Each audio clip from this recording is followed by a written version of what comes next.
Gold trusted gold buyers మీరు తాకట్టు పెట్టిన బంగారాన్ని విడిపించి ఈ రోజు ఉన్న మార్కెట్ ధరకు కొనబడను. నమస్కారం, వెల్కమ్ టు ఐ డ్రీమ్. ధర్మ మార్గం విత్ విజిత కార్యక్రమానికి స్వాగతం. ప్రస్తుతం మనతో పాటు ఉన్నారు ప్రముఖ జ్యోతిష్య పండితులు, ఆధ్యాత్మికవేత్త వీరాపురపు సుబ్రహ్మణ్య స్వామి గారు. ఇప్పుడు వారితో మాట్లాడి మరిన్ని విషయాలు వివరంగా తెలుసుకుందాం. నమస్కారం అండి. శుభాశీస్సులండి. శ్రావణ మాసం రాబోతోంది. అంటే మనకి శ్రావణ మాసం అంతా కూడా ఆధ్యాత్మిక భావనలతో నిండిపోయే ఒక మాసంగా మనం చెప్పుకుంటూ ఉంటాం. ఆడవాళ్ళంతా చాలా చక్కగా ప్రతి నిత్యం కూడా దీపారాధనలు అని రకరకాల వ్రతాలు, నోములు ఇలాంటివన్నీ ఆచరిస్తూ ఉండే మాసం ఈ మాసం. మరి ఇంత విశేషమైన మాసం వచ్చింది అని అంటే దానికన్నా ముందర మనం చేసుకోవాల్సిన కొన్ని పనులు, కొన్ని నియమాలు ఇలాంటివన్నీ కూడా ఉంటాయి కదండి. మరి శ్రావణ మాసం రావడానికి ముందర అంటే అమావాస్య ముందు రోజు శుభ్రం చేసుకోవడానికి కుదరదు. ఇవన్నీ మనం ఇంట్లో వస్తువులు కానివ్వండి, ఇల్లు కానివ్వండి, పూజా మందిరం కానివ్వండి, ఎప్పుడు శుభ్రం చేసుకుంటే బాగుంటుంది అంటారు? మనకు గురువారం ఏమో అమావాస్య వచ్చింది. శుక్రవారం నుంచి స్టార్ట్ అవుతుంది శ్రావణ శుక్రవారం. అవునండి, మొదటి శుక్రవారము నిజంగా మంచి శుభారంభం అనుకోవచ్చు కదా. శుభారంభం. శ్రావణ శుక్రవారం అనేది మొదట ప్రారంభం అవుతుంది. అయితే అమావాస్యలో మీరు అన్నట్టుగా ముందు మనము ఏదైనా సరే వ్రతం కానీ, నోములు కానీ ఏదైనా చేసే ముందు అంటే ప్రతిరోజు ప్రతినిత్యం మనం ఎట్లా స్నానం ఆచరిస్తామో అదేవిధంగా మన ఇంటిని కూడా ముందుగా శుభ్రపరచుకోవాలి అంటే ముఖ్యంగా చెప్పాలంటే మనము ఇంటిని శుభ్రపరిచేటప్పుడు నీళ్ళల్లో పసుపు వేసి ఇల్లంతా కూడా శుభ్రపరచుకుంటే ఆ పసుపుతో మన కొంచెం ఒక బకెట్ నీళ్ళు, అందులో చిటికెడు పసుపు వేసి ఇల్లునంతా కూడా శుభ్రం చేసుకున్నామంటే దానివల్ల ఏమవుతుందంటే పాజిటివ్ ఎనర్జీ ఏర్పడుతుంది ఇంట్లో ఎటువంటి నెగటివ్ ఉన్నా కూడా, ఎటువంటి దోషాలు ఉన్నా కూడా వైదొలిగిపోతాయి చక్కగా. పసుపు అనేది యాంటీబయాటిక్, సైంటిఫిక్గా కూడా మనకు ఆధ్యాత్మికంగా కూడా అది శుభ పరిణామం, సూచకం కూడా. అలాగే మనము ముఖ్యమైన విషయాలలో మనము ఇల్లునంతా కూడా శుభ్రపరచుకోవడం, పసుపుతో శుభ్రపరచుకున్నట్టు అయితే మనకు గురుబలం కలుగుతుంది. ఆ ఇంటికి వాస్తు శాస్త్ర ప్రకారంగా స్థానబలం కలుగుతుంది. అంటే ఏమన్నా వాస్తు దోషాలు ఉన్నా కూడా అవన్నీ బ్యాలెన్స్ అవుతాయి. వాస్తు ప్రకారంగా కూడా ఎటువంటి లోపాలు ఉన్నా కూడా ఆ లోపాలన్నీ కూడా శుభ్రం అవుతాయి. ఇదే కాకుండా మనము ప్రతిరోజు ప్రతినిత్యం మనం బయట తిరిగి ఇప్పుడు రాగానే డైరెక్ట్ ఇండ్లకి వెళ్ళిపోతుంటాం. అవునండి, అవును. బయట కడుక్కునే వీలు ఉండదు కాబట్టి బయట ఏంటంటే నిత్యం 24 గంటలు ఉమ్ము అంటే ఎంగిలి, మలమూత్ర విసర్జన అన్నీ కూడా తొక్కుకుంటూ వస్తుంటారు, గల్ల అంటారు. ఇవన్నీ 24 గంటలు బయట తిరిగి నేరుగా ఇంట్లోకి వస్తుంటారు. మరీ ఏం చెప్పాలంటే నగరాల్లో ఉన్న చెప్పులతోటి ఒకటి కూడా లోపలికి వెళ్ళిపోతుంటారు. ఎక్కడ బయట ఉన్నటువంటి ఆ నెగిటివ్ అంతా కూడా మనం నిత్యం ఇంట్లోకి తీసుకొస్తూ ఉంటాం ప్రతిరోజు కూడా. దానివల్ల ఏమవుతుందంటే ఇంట్లో చెడు కళలు, దుస్వప్నాలు, చికాకులు ఇంట్లో ఇవన్నీ కూడా తరచూ ఎక్కువైపోతుంటాయి. అంతే కదా. ఇప్పుడు మనం స్నానం చేయకనా అంటే 2 రోజులు స్నానం చేయకపోతే ఏమవుతుంది? శరీరం నుంచి దుర్వాసన వస్తుంది, చెమట వాసన వస్తుంది, శరీరం అంతా మలీనం, జిడ్డు అవుతుంది. అలాగే మనము బయటంతా తిరిగి ఆ చెప్పులతో కూడా ఇళ్ళకి వెళ్ళిపోతుంటారు. అలాంటప్పుడు ఇల్లు ఎంత అపవిత్రం అవుతుంది, ఇల్లంతా కూడా అపవిత్రమే అవుతుంది. అందుకనేసి మనమే కాకుండా బయట వ్యక్తులకు వచ్చిపోతూ ఉంటారు. కాబట్టి ముందు ఇంటిని శుభ్రపరచుకునే ముందు పసుపు వేసి నీళ్ళల్లో శుభ్రం చేసుకున్నట్టు అయితే అటువంటి నెగిటివ్ అంతా కూడా వైదొలిగిపోతుంది. చక్కగా మన స్నానం చేస్తే శరీరం అందంగాను, ఫ్రెష్గాను, శుభ్రంగాను అన్ని మనం మళ్ళీ అద్దంలో చూసుకుంటూ ఉంటాం మన ముఖాన్ని, నేను అందంగా ఉన్నానా లేనా అని అన్నట్టుగా మన ఇల్లు కూడా అందంగా మారుతుంది, అందంగా తయారవుతుంది. రెండోది వచ్చేసి వాస్తు దోషాలు అనేది పూర్తిగా వెళ్ళిపోతాయి. అందులో మన ఇంట్లో కూడా ఎటువంటి దుమ్ము, ధూళి అంటే ఆత్మదోషాలు అంటారు కూడా, ఇటువంటివన్నీ కూడా వైదొలిగిపోతాయి. ఇల్లు చాలా శుభ్రంగా అవుతుంది, ఫ్రెష్ అవుతుంది. ఆ ఇంట్లో మనకు మనశ్శాంతి కలుగుతుంది. ఇల్లు నీట్గా ఉంటే ఆటోమేటిక్గా ప్రశాంతత కలుగుతుంది. మనశ్శాంతి, ప్రశాంతత అనేది ప్రతి ఒక్కరు కోరుకునేది అదే. నేను మనశ్శాంతిగా ఉండాలి, నేను ప్రశాంతంగా ఉండాలి అని ప్రతి ఒక్కరు కోరుకుంటుంటారు. మనకు ఇంట్లో మనశ్శాంతిగా కలగాలంటే ఈ చిన్న చిన్న రెమెడీస్ ఇంపార్టెంట్. ఇది చిన్న రెమెడీ కాదు, ఇది పెద్ద రెమెడీనే. ఆ, కాకపోతే చిన్నగా మనం ఇంట్లో మనం ఖర్చు పెట్టే పనులు కాదు కాబట్టి అవును. చిన్న పరిష్కార మార్గం మనకు పెద్ద ఆనందాన్ని ఇస్తుంది. అవును. ఇప్పుడు మరి అంటే ఇల్లు అంటే ఈ రకంగా శుభ్రం చేస్తున్నాం. పూజ మందిరం విషయానికి వస్తే ముందు రోజు అమావాస్య. అవును. ఆ రోజు శుభ్రం చేయడానికి లేదంటారు అమావాస్య రోజు. అవునండి. ఆ రోజున శుక్రవారం అవుతుంది. శుక్రవారం రోజు కూడా కాదు, చాలా కాదు, వరకు మనం శుభ్రం చేయలేం కదా? లేదు, అదేం లేదండి, చేసుకోవచ్చా ఆ రోజు? చేసుకోవచ్చు. మీరు అడిగిన ప్రశ్న చాలా మంచిదే. ఎందుకంటే అమావాస్య నెగిటివ్ అనేది ప్రపంచం అంతా ఉంది కాబట్టి ఆ గడిలో చేసుకోకూడదు. ఆహా. అమావాస్య అయిపోయిన తర్వాతనే మళ్ళీ శుభ్రం చేసుకోవాలి. మరుసటి రోజు పాడ్యమి తిథి, అది శుక్రవారమా మంగళవారమా లేకపోతే ఏ వారం అనేది సంబంధం లేదు. ఓ, ఇప్పుడు మనం ఏ రోజైనా స్నానం చేయకుండా ఉండంగా, ఉండం. అట్లాగే ఇల్లు కూడా అంతే. ఇంకా కూడా చెప్పాలంటే మనం చెప్పేవాళ్లే కూడా కొంతమంది శుక్రవారం చేయకూడదు, మంగళవారం చేయకూడదు అని చెప్తారు. శుక్రవారం అన్నం తినకూడదు, మంగళవారం కూడా అన్నం తినకూడదు అంటే ఒప్పుకుంటారా? అంటే ఆహారం, అవును అవును, మీరు అన్నది అదే కదా, కరెక్టే. ఆహార వ్యవహారాలే కదా. ఉమ్, అలాగే శుభ్రత లేకుండా ఏది చేస్తావు? నువ్వు వంట చేయాలన్నా కూడా నువ్వు శుభ్రతగా స్నానం చేస్తేనే ఉండాలి. కదా అవును. వంట చేయగలవు. మన పూర్వ ఆచారం ప్రకారం 3 పూట్ల స్నానం చేయాలి. మరి మడి ఆచార ప్రకారం ఆ, ఉదయము స్నానం చేయాలి, తల స్నానమే ఆహా, ప్రతినిత్యం. 3 పూట్ల కూడా. ఓ, ఆ, ఆడవారైనా ఆ, మగవారైనా? పూర్వ ఆచార ప్రకారం ఇది. ఓకే. ఉదయం మనము సూర్యోదయానికి ముందే తల స్నానం చేస్తారు. చేసిన తర్వాతనే ఏదైనా వంట వార్పు చేయడం, ఇల్లు శుభ్రపరచుకోవడం కానీ ఏదైనా చేస్తారు. ఓకే. తర్వాత మళ్ళీ మధ్యాహ్నం మడితోనే వంట చేయాలి. అప్పుడు కూడా స్నానం చేసే వంట చేస్తారు 2 పూటల. సాయంత్రం మళ్ళీ సూర్య అస్తమయం కాకతలకే మళ్ళీ స్నానం చేయాలి. అది ఏ వారం సంబంధం లేదే. 3 పూట్ల స్నానం ఆచరిస్తేనే వాళ్ళు పూజకి అర్హులు, వంట చేయడానికి కూడా అర్హులు. ఎందుకంటే వాళ్ళ శరీరం అంతా కూడా శుభ్రంగా ఉంటుంది కాబట్టి, మలినం ఉండదు కాబట్టి వాళ్ళు చేసిన వంటని దేవుడికి నైవేద్యంగా కూడా సమర్పిస్తారు. ఓకే. ఓకే. ముందుగా వాళ్ళు చేసిన వంట శుభ్రంగా ఆల్రెడీ శుద్ధి అయిపోయి వండుతారు కాబట్టి నివేదన చేస్తారు. వాళ్ళు చేసే వంట కూడా భగవంతుడికి, దేవునికి నివేదన సమర్పిస్తారు. మనకు ఉదయము మధ్యాహ్నం కూడాను. సాయంత్రం అంటే అది వాళ్ళ ఇది. సూర్య అస్తమయం కాకతలకే తలస్నానం చేయాలి. ఆ తలస్నానం చేయకుండా ఉంటే మనకు శరీరం నుంచి చెమట, జిడ్డు అంతా వస్తూ ఉంటుంది. మనం పైకి మాత్రమే స్నానం చేస్తాము, తలకు చేయము. తలలోంచి వచ్చినటువంటి ఆ చెమట, ఆ జిడ్డు, ఆ దుర్వాసన పూజకి పనికిరాని పువ్వులాగా, పూజకి పనికిరాని పువ్వు అన్నమాట. అలా అర్ధస్నానంతో పూజకి పనికిరారు. కానీ అంటే కొన్ని సందర్భాల్లో కొంతమంది చెప్తూ ఉంటారు కదా, నిత్యం ఆడవాళ్ళకి తలస్నానం పనికిరాదు. అవన్నీ మనం ఎవరికి తోచింది వాళ్ళు చెప్పుకోవడం. ఎవరికి తోచింది వాళ్ళు చెప్పటం, అంటే ఎవరికి అర్థమైంది వాళ్ళు చెప్పుకోవడము, ఎవరికి తోచింది వాళ్ళకి చెప్పడము.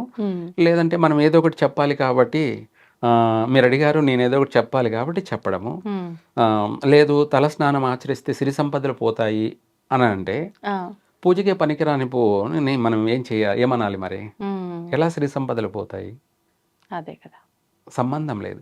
సిరి సంపదలు పోతాయి అనడానికి ఏంటి అంటే, శుక్రవారం పూట మనము సాయంత్రం పూట ఏదైనా సరే మన ఇంటి నుంచి ఏదైనా ఎవరికైనా వస్తువు ఇవ్వడం కానీ, ధన రూపంలో కానీ, ధాన్య రూపంలో కానీ, వీటికి మాత్రమే వర్తిస్తుంది.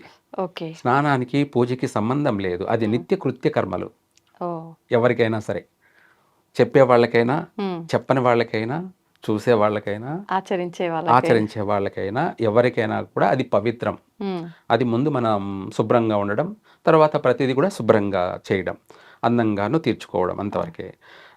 మనం శుక్రవారం కానీ మంగళవారం కానీ సాయంత్ర సమయంలో ఎవరికైనా మనము అప్పుగా ఇవ్వడం కానీ, మన ఇంటి నుంచి వస్తువు ఏదైనా బయటికి పంపించడం కానీ, లేదంటే మన ఇంటి ఆడపిల్లను సాయంత్రం శుక్రవారం పూట కావచ్చు, లేదంటే మంగళవారం కావచ్చు, అత్తగారింటికి పంపించడం కానీ, లేదంటే ఎక్కడికైనా దూరాభారం పంపించడం. లేదు, కొత్తగా పెళ్ళైన వాళ్ళు కాదు, పెళ్లి కాని వాళ్ళు కూడా. అంటే బయట ఎక్కడికైనా పంపించడం కానీ, వేరే వాళ్ళ ఇళ్ళకి పంపించడం కానీ,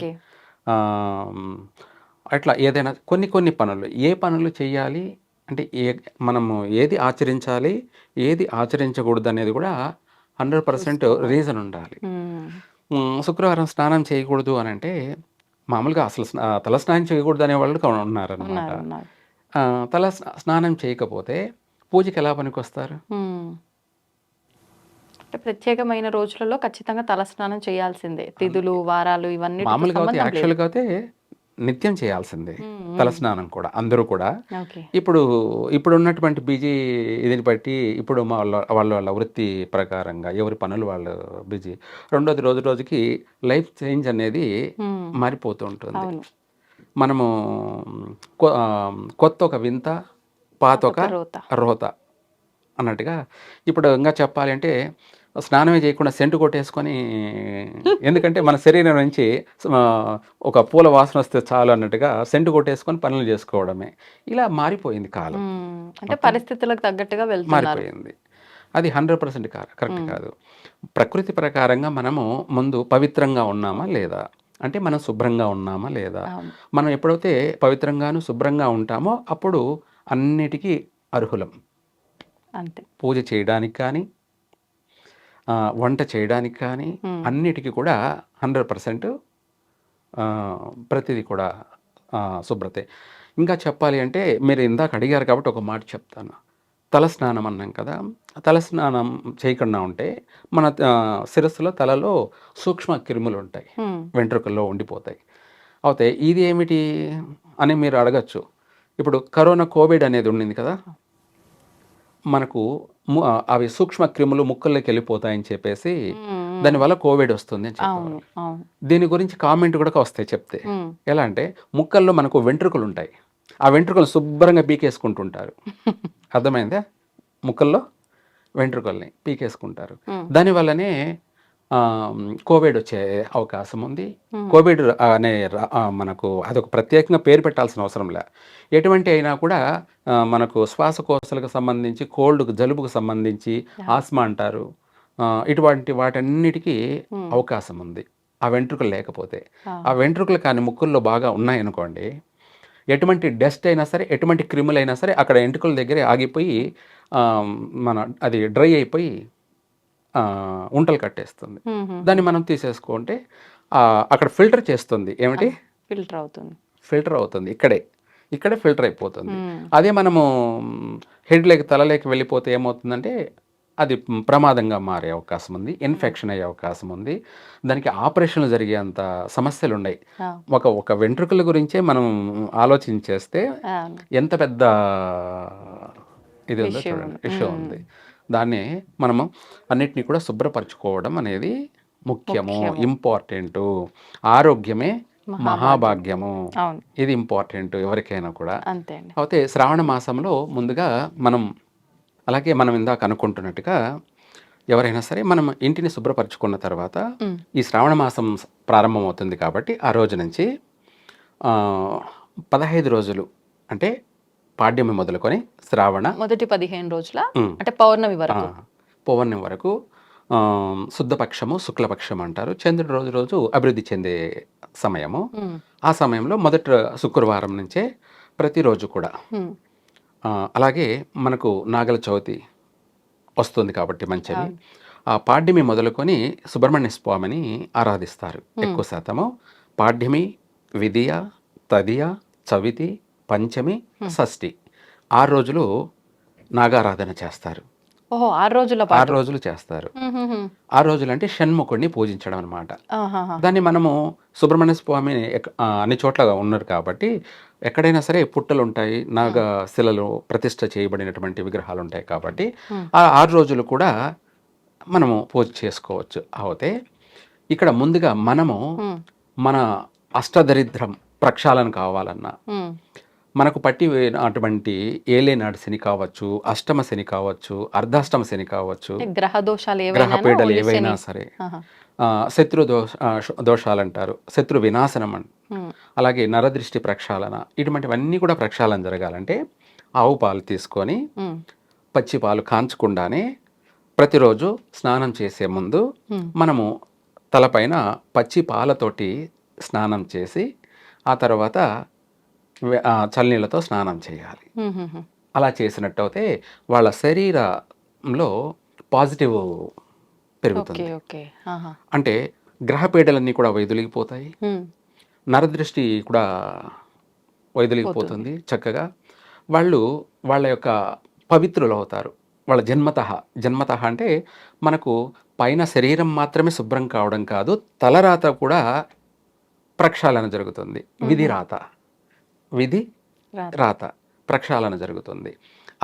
అలా చేశారంటే పూర్తిగా వాళ్ళు 100% పవిత్రులు అవుతారు. మ్మ్. ఎందుకంటే దానికి ముందు సాధారణ వీళ్ళందరూ ప్రతిరోజు మాంసాహారాలు అవి ఇవి చేసుకొని తిన్న వాళ్ళే కాబట్టి అవును ప్రతిరోజు కూడా అవును. దాని నుంచి కూడా వాళ్ళు ఆ యొక్క మైల నుంచి కూడా బయటపడతారు. మ్మ్. చక్కగా ఆ పాలతోటి ప్రతిరోజు కూడా తలస్నానం చేసి గుడికి వెళ్ళి మ్మ్. నాగప్రతిష్ఠ చేసినటువంటి విగ్రహాలు కానీ లేదా పుట్టు చుట్టూ కానీ తిరిగి రావడం కానీ, లేదా వాళ్ళు ఏదైనా రోజు కుదరని పక్షాన వాళ్ళు చేయాలనుకున్న రోజు కానీ, లేదంటే శుక్రవారం రోజు వరలక్ష్మి వ్రతం చేస్తుంటారు కాబట్టి శుక్రవారం రోజైనా సరే మ్మ్. కనీసం ఆ పచ్చిపాలతోటి స్నానం చేస్తే 100% పూర్తిగా వాళ్ళు దరిద్రం నుంచి బయటపడతారు. అంటే ఆడవారు ఒక్కరేనా అండి, ఎవరైనా చేయొచ్చు, ఎవరైనా సరే? చిన్నపిల్లలైనా చేయొచ్చు, మ్మ్. మగవాళ్ళు చేయొచ్చు, ఆడవాళ్ళు చేయాలి. ఓకే. తప్పకుండా ఎక్కువ శాతం ఏంటంటే నోములు వ్రతాలు అంటే ముఖ్యంగా చెప్పాలంటే స్త్రీలు 100% వాళ్ళు భక్తి ప్రపత్తులతోటి వాళ్ళు చేసే పూజల వల్ల, వాళ్ళు చేసే అటువంటి క్రియా విధానాలు, వాళ్ళ నిష్టలు, వాళ్ళ ఉపవాసాల వల్ల కుటుంబం అంతా కూడా అభివృద్ధి చెందుతుంది. వాళ్ళ చేసిన పూజా ఫలం అనేది భర్తకి వర్తిస్తుంది, పిల్లలకి అవును. భర్తకి వర్తిస్తుంది. కాబట్టి ఇంటి ఇల్లాలనేది ఇంపార్టెంట్గా ఈ పచ్చి పాలు వచ్చేసి ఒక 1/2 లీటర్ అయినా సరే, 1/2 లీటర్ అయినా సరే, ఎవరెవరు స్తోమతను బట్టి వాళ్ళు తగ్గట్టుగా వాళ్ళు ముందుగా పచ్చి పాలను కాంచకుండానే స్నానానికి వెళ్ళినప్పుడు ఆ పచ్చి పాలను తల మీద స్నానం చేసుకొని ఆ నీళ్ళల్లో కూడా కాస్త పసుపు వేసుకొని స్నానం చేస్తే వాళ్ళ అష్టదరిద్రమంతా కూడా వైదొలిగిపోతుంది. ఏలేనాటి శని కూడా ఉపశమనం కలిగి తీరాల్సిందే. ఏలేనాటి శనితోటి ఎవరైతే బాధపడుతున్నారో, అష్టకష్టాలు పడుతున్నారో, ఆరోగ్యపరమైనటువంటి సమస్యలతోనూ, ఆర్థికపరమైనటువంటి సమస్యలతోనూ, మానసిక పరమైనటువంటి రోగాలతోనూ ఎవరైతే బాధపడుతున్నారో అవన్నీ కూడా తొలగిపోతాయి. చక్కగా 3 పువ్వులు 6 కాయల్లా వాళ్ళ కుటుంబ జీవితము అభివృద్ధి చెందుతుంది. ఇది ప్రతి ఒక్కరు చేస్తే తప్పకుండా బాగా కలిసి వస్తుంది. ఓకే.